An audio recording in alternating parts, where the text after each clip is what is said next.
مشرق وسطی میں امریکی تنصیبات پر ایران کے حملوں کا سلسلہ جاری ہے۔ اماراتی وزارت دفاع کے مطابق ابوظبی اور دبئی میں متعدد ڈرونز اور میزائل دفاعی نظام نے مار گرائے۔ ابوظبی میں میزائل کا ملبہ گرنے سے ایک پاکستانی شہری جاں بحق ہو گیا۔ ڈرون حملوں کے باعث متحدہ عرب امارات کے فضائی حدود کو بھی کچھ دیر کے لیے پروازوں کے لیے بند رکھا گیا۔ الفجیرہ بندرگاہ کے قریب آئل ٹینکر کو نشانہ بنایا گیا، تاہم کوئی جانی نقصان نہیں ہوا۔ قطر میں میزائل کا ملبہ انڈسٹریل زون میں گر گیا، جس سے آگ بھڑک اٹھی۔ ایرانی حمایت یافتہ عراقی مزاحمتی تنظیم نے بغداد میں امریکی سفارت خانے پر ایک بار پھر ڈرون حملہ کر دیا۔ بغداد میں زوردار دھماکہ بھی سنا گیا۔ عراقی تنظیم نے امریکی سفارت خانے کی حدود میں ڈرونز اور پروازوں کی ویڈیو جاری کر دی۔ بغداد میں بمباری سے 4 افراد جاں بحق ہوئے۔ یورپی یونین نے ایران کے خلاف امریکی جنگ میں شرکت سے انکار کر دیا۔ یورپی فارن پالیسی چیف کا کہنا ہے کہ یہ یورپ کی جنگ نہیں ہے، اس لیے ممبر ممالک نے آبنائے ہرمز کھلوانے کے مشن میں شرکت سے انکار کر دیا۔ کوئی بھی ملک اس جنگ میں براہ راست شامل ہونا نہیں چاہتا، کیونکہ سب کو اس جنگ کے نتائج کی فکر ہے۔ کاجا کالس نے کہا ہے کہ ہماری توجہ توانائی اور تجارتی راستوں کی بحالی پر ہے۔ ایرانی پارلیمنٹ کے اسپیکر محمد باقر قالیباف نے امریکہ سے خطہ چھوڑنے کا مطالبہ کر دیا۔ ایرانی میڈیا سے گفتگو میں قالیباف نے کہا، خطے کے ممالک کو کئی ماہ پہلے ہی بتایا گیا تھا کہ ان کی سرزمین پر امریکی موجودگی سیکیورٹی کی ضمانت نہیں ہے۔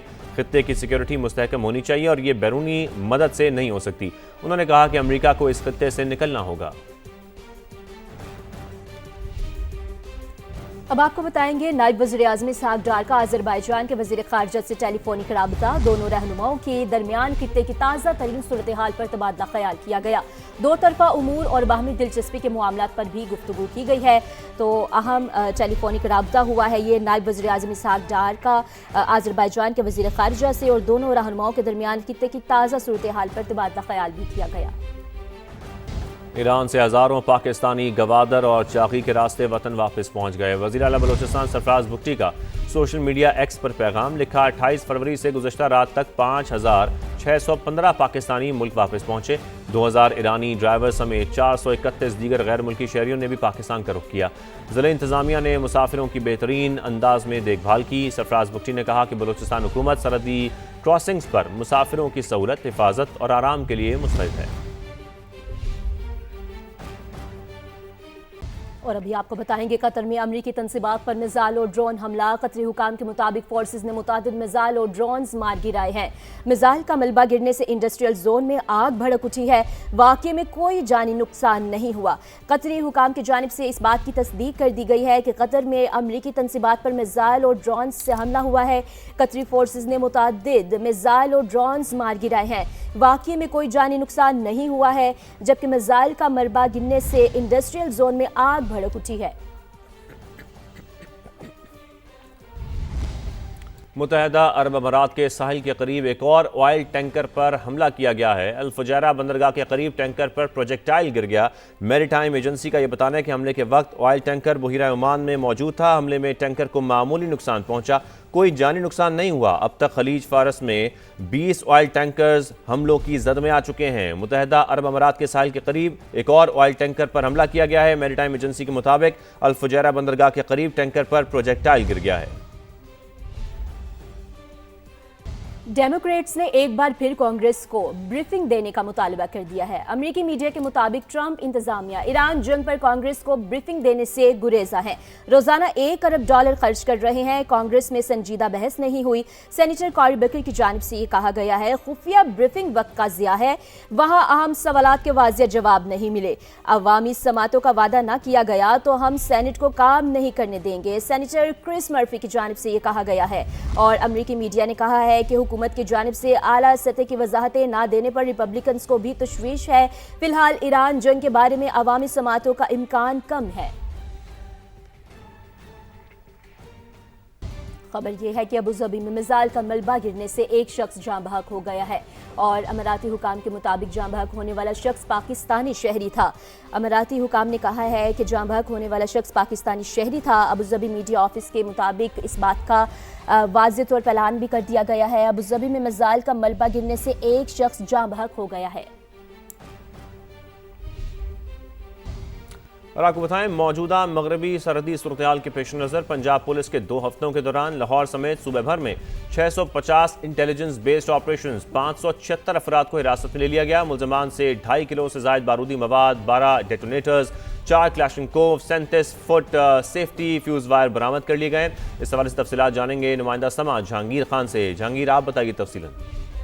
شاذیب، انٹیلیجنس بیسڈ آپریشنز کے دوران 12,711 افراد سے پوچھ گچھ کی گئی اور اس دوران 576 جرائم پیشہ افراد کی نشاندہی کر کے انہیں حراست میں لیا گیا ہے، جن سے بھاری مقدار میں بارودی مواد، اسلحہ اور خودکش جیکٹس بنانے کا سامان جو ہے وہ بھی قبضے میں لیا گیا ہے۔ اور پولیس کا یہ کہنا ہے کہ گزشتہ 2 ہفتوں کے دوران لاہور سمیت صوبہ بھر میں 9,134 کامبنگ آپریشنز بھی کیے گئے ہیں اور ان کامبنگ آپریشنز کے دوران 3,09,000 سے زائد افراد سے پوچھ گچھ کی گئی اور 1,595 جرائم پیشہ مشتبہ افراد کو حراست میں لیا گیا ہے۔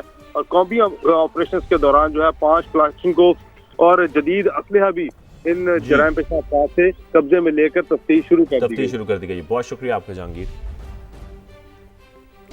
دیگر خبروں میں بات کریں گے۔ کراچی سمیت ملک بھر میں مختلف علاقوں میں ڈینگی مچھر کا لاروا بننا شروع ہو گیا ہے۔ قومی ادارے صحت نے ایڈوائزری جاری کر دی، خبردار کیا ہے کہ اگر لاروا تلف کرنے کے فوری اقدامات نہ کیے تو کئی شہروں میں ڈینگی پھیل سکتا ہے۔ مزید اسی پر بات کر لیتے ہیں اسلام آباد سے سما کے نمائندہ خصوصی ٹیکا خان ثانی سے۔ جی ٹیکا، بتائیے گا مزید کیا تفصیلات ہیں اس پر؟ جی بالکل، قومی ادارہ صحت نے ڈینگی کا مرض پھیلنے کے حوالے سے خبردار کیا ہے اور وفاقی اور صوبائی حکومتوں کو ہدایت کی ہے کہ وہ پیش کی اقدامات شروع کر دیں۔ اور خاص طور پہ یہ سامنے بات آئی ہے کہ کراچی اور دیگر گرم علاقوں میں ڈینگی کا لاروا موجود ہے۔ یہ ایڈس ایجپٹائی مادہ مچھر اور اسی طرح کا ایک اور مچھر ہے جس کی ذریعے یہ مرض پھیلتا ہے، اور یہ صاف پانی میں شہری علاقوں میں زیادہ تر یہ مچھر جو ہے وہ افزائش پاتا ہے۔ معتدل موسم میں جیسا کہ آج کل ہے اس میں لاروا بننا شروع ہوتا ہے اور اس کے بعد پھر چند ہفتوں بعد یہ مرض جو ہے وہ پھیلنے کا خدشہ ظاہر کیا جا رہا ہے۔ اس حوالے سے قومی ادارہ صحت نے ایڈوائزری بھی جاری کر دی ہے جو تمام محکموں کو بھجوا دی گئی ہے۔ تمام محکموں کو ہدایت کی گئی ہے وفاقی اور صوبائی کہ وہ احتیاطی تدابیر کے حوالے سے پیش کی اقدامات کریں اور خاص طور پہ آئندہ ہفتوں میں لوگوں کو ہدایت کریں کہ وہ احتیاطی تدابیر اختیار کریں اور جو پانی کھڑا ہے اس کو خاص طور پہ تلف کرنا شروع کر دیں، اس پہ جو لاروا ہے اس کو مارنا شروع کر دیں، اس کا سرویلنس کریں تاکہ اس مرض کا پیش کی خاتمہ کیا جائے اور اس کو کنٹرول میں رکھا جائے۔ جی ٹھیک ہے، آپ کا شکریہ۔ فیصل آباد میں حکومتی احکامات کی خلاف ورزی، نجی تعلیمی اداروں نے حکومتی احکامات ہوا میں اڑا دیے، پابندی کے باوجود کلاسز کا آغاز کر دیا۔ مزید جانتے ہیں اپنی نمائندہ ردا سندھو سے۔ ردا، کیا تفصیل ہے اس کی؟ جی بالکل، حکومت پنجاب کی جانب سے سرکاری اور نجی جو تعلیمی ادارے ہیں ان کو 30 مارچ تک بند کیا گیا ہے، مگر فیصل آباد کے متعدد نجی تعلیمی ادارے جو ہیں وہ اس وقت کھلے ہوئے ہیں اور حکومتی احکامات کی انہوں نے جو ہے وہ خلاف ورزی کی ہے۔ نہ صرف یہ کہ والدین سے نئے سیشن کی فیس بھی بٹور رہے ہیں بلکہ اس کے ساتھ ساتھ تعلیمی سرگرمیاں بھی جو ہے وہ ان کا آغاز کیے ہوئے ہیں۔ شالیمار اور بٹالہ کالونی میں متعدد ایسے اسکول ہیں جہاں پر حکومتی احکامات پر عمل درآمد جو ہے وہ محکمہ تعلیم کروانے میں مکمل طور پر ناکام ہو گئی ہے، جبکہ نجی اسکول کی جانب سے غیر حاضری پر طلباء کے جو نام ہیں ان کو بھی خارج کرنے کی وارننگ جو ہے وہ جاری کی گئی ہے۔ بہت شکریہ آپ کا ردا۔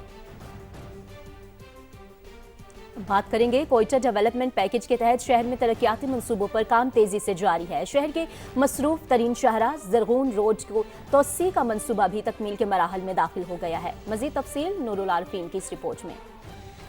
کوئٹہ شہر کے عین وسط میں واقع زرغون روڈ جو برسوں سے ٹریفک کے دباؤ کا شکار رہا، جہاں گاڑیوں کی طویل قطاریں اور روزانہ کا ٹریفک جام شہریوں کے لیے معمول بن چکا تھا۔ اب بلوچستان حکومت نے کوئٹہ ڈیولپمنٹ پیکج کے تحت اس عام شاہراہ کی توسیع کا کام شروع کر رکھا ہے۔ سڑک کو کشادہ کرنے، ٹریفک کی روانی بہتر بنانے اور شہریوں کو سفری سہولیات فراہم کرنے کے لیے مشینری دن رات مصروف عمل ہے۔ سرفراز بگٹی صاحب نے جو ہے نا بالکل زبردست اچھا کام کیا ہے، ہم ان کو اپریشیٹ کرتے ہیں۔ پہلے ادھر روڈ بند ہوتا تھا نا، گھنٹوں ہم لوگ انتظار کرتے تھے اور ٹریفک جام ہوتا تھا، ابھی اس سے بہتر ہو گیا ہے۔ صوبائی وزیر منصوبہ بندی و ترقیات ظہور بلیدی کا کہنا ہے کہ بلوچستان بالخصوص کوئٹہ میں بنیادی ڈھانچے کی مضبوطی اور شہری سہولیات کی بہتری حکومت کی اولین ترجیح ہے۔ زرغون روڈ کی توسیع اسی جامع ترقیاتی پلان کا حصہ ہے۔ کوئٹہ تو ہمارا فیس ہے، واحد اربن سینٹر ہے